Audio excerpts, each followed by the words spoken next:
మీ business ఏదైనా మీ ఊర్లో promotion చేయాలంటే అది సుమన్ టీవీతోనే సాధ్యం. ఇప్పుడే సంప్రదించండి.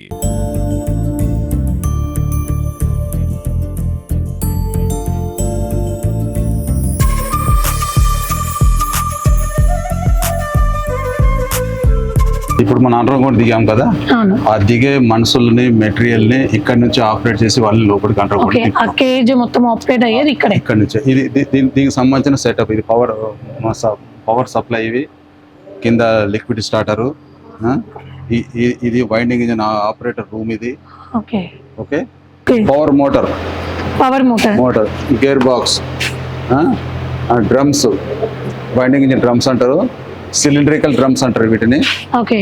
అండర్ గ్రౌండ్ లో దిగే కార్మికులు ఎవరైతే ఉన్నారో అందరూ ఈ వైండింగ్ ఇంజిన్ ద్వారానే కేజీ ద్వారా అండర్ గ్రౌండ్ కి వెళ్తారు. మొత్తం కేజ్ ఆపరేషన్ అనేది ఈ వైండింగ్ రూమ్ నుంచి జరుగుతుంది. ఇక్కడ నుంచి జరుగుతుంది. మధ్యలో ఎవరు కనిపించము, ఓన్లీ సిగ్నల్స్ ఉంటాయి, కమ్యూనికేషన్స్ ఉంటాయి. ఇక్కడ మ్యాగ్నెటిక్ ఫోన్స్ ఉంటాయి. ఆ ఫోన్ ద్వారా మనం అతనితో మాట్లాడతాము, అతను మనకు ఫోన్ ద్వారా రిప్లై ఇస్తాడు.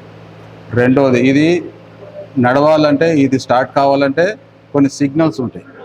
అంటే బజర్ ద్వారా ఒక్క బజర్ కొడితే కేజీ ఆపాలని, 2 బజర్లు కొడితే కేజీ మూవ్ చేయాలని, 3 బజర్లు కొడితే కేజీ స్లోగా తీసుకోవాలని చెప్పి ఈ విధంగా రకరకాలుగా మాకు కాషన్స్ ఉంటాయి. సో టైం ఫ్రీక్వెన్సీ ఎంత ఉంటుంది సార్ వీటికి? టైం ఫ్రీక్వెన్సీ అంటే ఇప్పుడు మనం ఎన్ని నిమిషాలలో వెళ్ళాలి అట్లా ఉంటుంది కదా. దీనికి 282 మీటర్స్ డెప్త్. ఇది ఆ 282 మీటర్స్ డెప్త్ లో దీని స్పీడ్ వచ్చి meter per second 3.5 meter per second తో నడుస్తుంది. 3.5 మీటర్ పర్ సెకండ్ స్పీడ్ తో ఇది నడుస్తుంది. అంతకంటే ఎక్కువ నడపడానికి మనకు డీజీఎంఎస్ అప్రూవల్ ఉండదు. ఏదైతే డీజీఎంఎస్ అప్రూవల్ ఉంటుందో ఆ అప్రూవల్ ప్రకారమే మనము దీన్ని మూవ్ చేయాల్సి వస్తుంది.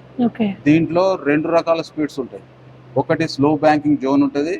స్లో బ్యాంకింగ్ జోన్ అంటే కేజీ ఏదైతే ఉందో అది ల్యాండింగ్ పొజిషన్కి వచ్చేటప్పటికి ఒక రకమైన స్పీడ్ ఉంటుంది, ల్యాండింగ్ పొజిషన్ దాటిన తర్వాత ఒక రకమైన స్పీడ్ ఉంటుంది. అంటే మెయిన్ స్పీడ్ వచ్చి 3.5 meter per second, slow banking speed వచ్చి 1.1. ఆ స్పీడ్తోనే మనం దీన్ని ల్యాండ్ చేయాలి.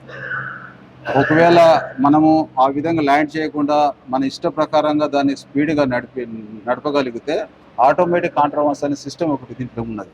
అది ఆటోమేటిక్గా పవర్ ట్రిప్ ఆగిపోతుంది. అంటే ఏ పని చేసినా కూడా దానికి సంబంధించిన టెక్నాలజీ ఏదైతే ఉందో అదే మనం యూజ్ చేయాలి. కానీ మన ఇష్టానుగా చేస్తే మాత్రం ఆటోమేటిక్గా పవర్ కట్ అయిపోతుంది, కేజీ ఆగిపోతుంది. ఇది సిస్టమ్. ఇది వచ్చి మనకు motor, electrical motor, slipping index motor అంటారు దీన్ని. సో ఈ కేజ్ నడపడానికి సెపరేట్ గా పవర్ యూస్ చేస్తారా? 3.5 కేజీ పవర్ ఉంటుంది దీనికి. ఇది యాక్చువల్గా ఏంటంటే 40 ఇయర్స్ ఎబో అయిపోయింది ఈ మిషనరీ వచ్చి. ఈ మిషనరీ మనది కాదు, హంగేరియన్ కంట్రీది. ఇది ఇప్పటి వరకు కూడా ఈ మిషనరీని ఇంతవరకు రిపేర్ రాలే. ఈ మోటారు మెయింటెనెన్స్ ప్రకారంగా మనం దీన్ని నడుపుకుంటూ పోతున్నాము. ఇది ఎలక్ట్రికల్ మోటార్. దీని పేరు స్లిప్పింగ్ ఇండెక్స్ మోటార్ అంటారు. అంటే ఇది రివర్స్ నడుస్తుంది, ఫార్వర్డ్ నడుస్తుంది. ఓకే, కంప్లీట్ ఈ మోటార్ మీద కేజ్ పర్ఫార్మెన్స్ అనేది డిపెండ్ అయి నడుస్తుంది. ఇది గేర్ బాక్స్. మీరు చెప్పినట్టు ఇప్పుడు బ్రదర్ గేర్ బాక్స్. ఇది గేర్ బాక్స్ తర్వాత మనకు డ్రమ్స్. ఓకే, ఈ డ్రమ్స్ మనకు దగ్గర 3.2 మీటర్ డయా ఉంటుంది, 1.2 విడ్త్ ఉంటుంది. ఇది ఈ రోప్ వచ్చి మనకు 32 mm ఉంటుంది రోప్ సైజు డయా.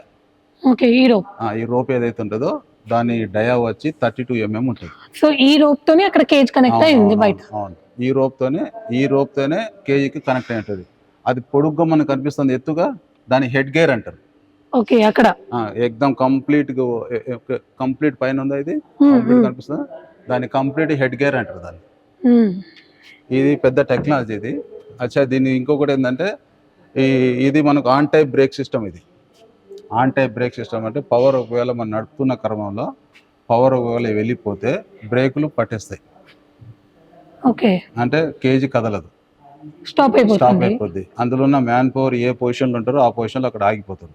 ఆగిపోయే క్రమంలో ఏమైందంటే ఒక కుదుపు వస్తుంది. అంటే మనం ఒక మూవ్మెంట్లో పోతున్నాము, 3.5 మీటర్ పర్ సెకండ్ స్పీడ్తో పోయినప్పుడు పవర్ ఒకసారి ఆగిపోతుంది. ఆగిపోయినప్పుడు ఏమైందంటే ఒకటేసారి ఆగిపోవడం వల్ల కుదుపు వచ్చి అక్కడ ఉన్న కార్మికులు కొద్ది రకమైన ఇబ్బంది కలుగుతుంది. అది ఒకటి ఉన్నది, జస్ట్ మన నార్మల్ గా లిఫ్ట్స్ లో వెళ్ళినట్టు. లిఫ్ట్ వెళ్ళినట్టు.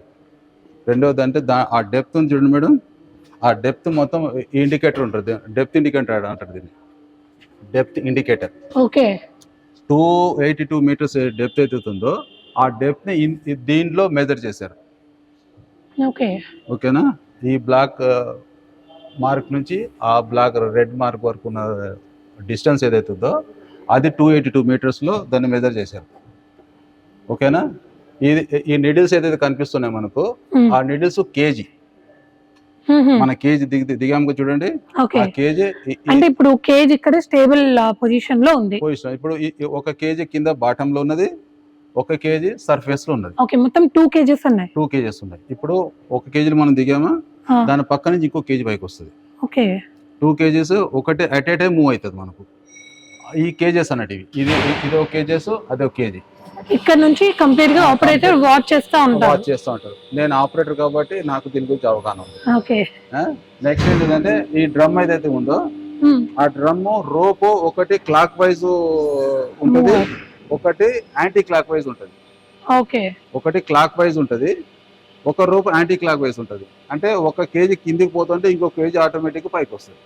ఇది ఒక ఇండికేషన్. ఓకేనా? ఇప్పుడు ఆటోమేటిక్ కాంట్రవర్సీ అని చెప్పిన చూడండి నేను మీకు, ఇది ఆటోమేటిక్ కాంట్రవర్సీ. ఇది ఒక రకమైన రెగ్యులేటర్ సిస్టమ్, ఇది సేఫ్టీ రెగ్యులేటర్ అంటారు దీన్ని. అంటే మన ఇష్టపూర్వకంగా నడిపితే నడవదు, దాని ఇష్టపూర్వకంగా మనం నడిపితే నడుస్తుంది. దానికి కూడా సర్టన్ స్పీడ్ లో వెళ్ళాలి అని చెప్పేసి లాక్ సిస్టమ్ ఉంటుంది. ఇది ఆటోమేటిక్ కాంట్రవర్సీ సిస్టమ్ అంటే సేఫ్టీ ప్రికాషన్, సేఫ్టీ మెజర్ లో ఇది ఒకటి సేఫ్టీ పాయింట్. చూడండి, ఈ డెప్త్ పోతుంది, ఒకటి పోతుంది పైకి పోతుంది, ఒకటి కిందికి వస్తుంది. అంటే రెండు వర్క్ చేయాలా sir at a time? Both speed రెండు సేమ్ పొజిషన్ లో నడుస్తాయి. చూసారా, ఇది మూవ్ అవుతుంది, అది కిందికి వస్తుంది. అదే విధంగా రోప్ కూడా ఒకటి యాంటీ క్లాక్ వైజ్ లో ఉంటుంది, ఒకటి క్లాక్ వైజ్ లో ఉంటుంది. అంటే రోప్ ను చుట్టడం వల్ల ఈ విధంగా ఉంటుంది. ఇదొకటి దాన్ని ఏమంటారు, సర్వీస్ బ్రేక్ సిలిండర్స్ అంటారు. సర్వీస్ బ్రేక్ సిలిండర్స్ ఈ సిలిండర్ల మీదనే డిపెండ్ అయి ఉంటుంది. ఇది ఎప్పుడైతే ఓపెన్ అవుతుందో బ్రేక్స్ రిలీజ్ అవుతాయి. రిలీజ్ అయినప్పుడు డ్రమ్ మూవ్ అవుతుంది. ఎప్పుడైతే ఇది క్లోజ్ అవుతుందో బ్రేక్స్ దాన్ని పట్టేస్తారు. ఓకే, ఒకవేళ ఈ 2 బ్రేక్స్ ఫెయిల్ అయిపోయినాయి, మీకు ఎమర్జెన్సీ బ్రేక్ ఒకటి, దీన్ని ట్రస్టర్ బ్రేక్ అంటారు. ఇది ఈ ట్రస్టర్ బ్రేక్ ఇది. ఈ సిస్టమ్ ఏదైతే ఉందో కంప్లీట్ గా దీన్ని ట్రస్టర్ బ్రేక్ అంటారు. ఎమర్జెన్సీ బ్రేక్, 2 పదాలు వాడచ్చు. మనకు టెక్నికల్ వర్డ్ వచ్చి ట్రస్టర్ బ్రేక్, మన వాడుక భాష మాట్లాడాలంటే ఎమర్జెన్సీ బ్రేక్. అసలు కావు, రేర్ కేస్, ఇన్ కేస్ అది కనుక ఫెయిల్ అయితే ఇది ఆపేస్తుంది. సో కార్మికులకు ఏ విధమైన అపాయం అయితే లేదు. ఇవన్నీ ఇంటర్లాకింగ్ సిస్టమ్తో నడుస్తాయి మేడం. ఇంటర్లాకింగ్ సిస్టమ్ అంటే ఏంటిదంటే, ఒకవేళ మనం తప్పిదం చేసిన ఈ కేజీ మూవ్ కాదు, పవర్ ఆన్ కాదు. సిస్టంలో ఏ విధంగా ఉంటే ఆ విధంగా ఉంటేనే ఈ కేజీ రన్ అవుతుంది. చూడండి మీరు, కేజీ ఇప్పుడు ఆయన ఇప్పుడు అది బ్రేక్ ఏదైతే లెఫ్ట్ హ్యాండ్ లో ఉన్నదో అది బ్రేక్ ఓపెన్ చేశాడు ఆయన. చేయడం వల్ల సిలిండర్స్ పైకి వచ్చే డ్రమ్ మూవ్ అవుతుంది. ఇప్పుడు ఈ రైట్ హ్యాండ్ ఉన్నది పవర్, దీంతో స్పీడ్ ఆర్ స్లో దీని ద్వారా కంట్రోల్ అవుతుంది.